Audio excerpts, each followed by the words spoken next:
क्या कभी सोचा है कि हमारे समाज में आज भी एक महिला को सिर्फ इसलिए कोसा जाता है क्योंकि उसने एक बेटी को जन्म दिया है? आज हम इसी दर्दनाक हकीकत के पीछे की साइंस को समझने की कोशिश करेंगे।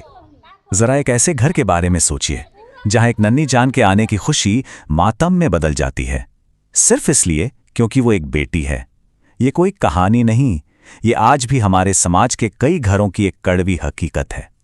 ये सिर्फ शब्द नहीं है, ये किसी महिला के दिल पर लगने वाले गहरे घाव हैं।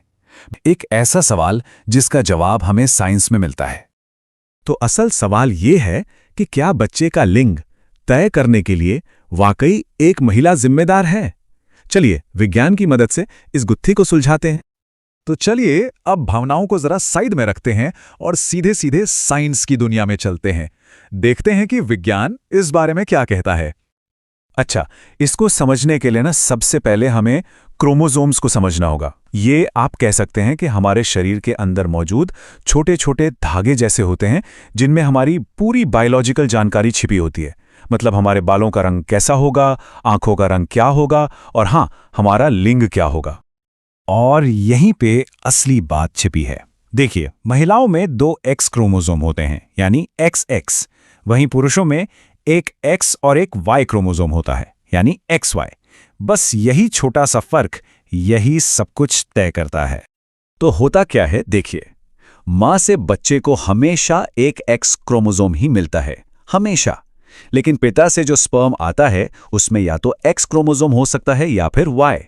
अब अगर पिता की तरफ से X क्रोमोसोम आया और वो मां के X से मिला तो बनता है XX, यानी लड़की। और अगर पिता की तरफ से Y क्रोमोसोम आया तो बनता है XY, यानी लड़का। तो फैसला असल में किसके हाथ में हुआ?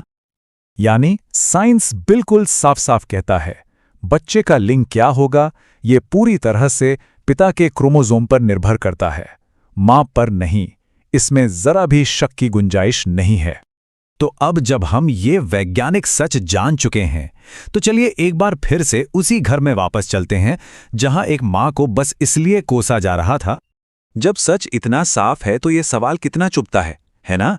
कि तो फिर मुझे क्यों दोषी ठहराते हो? ये सिर्फ जानकारी की कमी नहीं है, ये सरासर अन्याय है। लेकिन सिर्फ सच जान लेना ही तो काफी नहीं होता। असली काम तो अब शुरू होता है, इस सच को अपनी सोच में, अपने व्यवहार में उतारने का। तो इस बदलाव की शुरुआत कहां से की जाए? सबसे पहला और सबसे जरूरी कदम, महिलाओं को दोष देना बंद करना होगा। और दोष देने की जगह उन्हें वो देना होगा जिसकी वो हकदार हैं, सम्मान। क्योंकि एक बेटी को जन्म देना कोई गलती नहीं, ये तो एक नेमत है।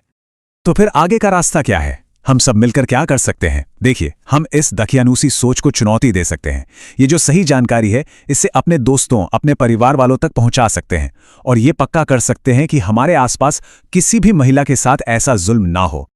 तो आज हम सबने सच को जान लिया है और ज्ञान में बहुत ताकत होती है, वो सोच बदल सकता है। लेकिन असली सवाल ये है कि क्या हम इस ज्ञान को अपने एक्शन में, अपने कामों में बदलेंगे? ये फैसला हम सबको मिलकर करना है।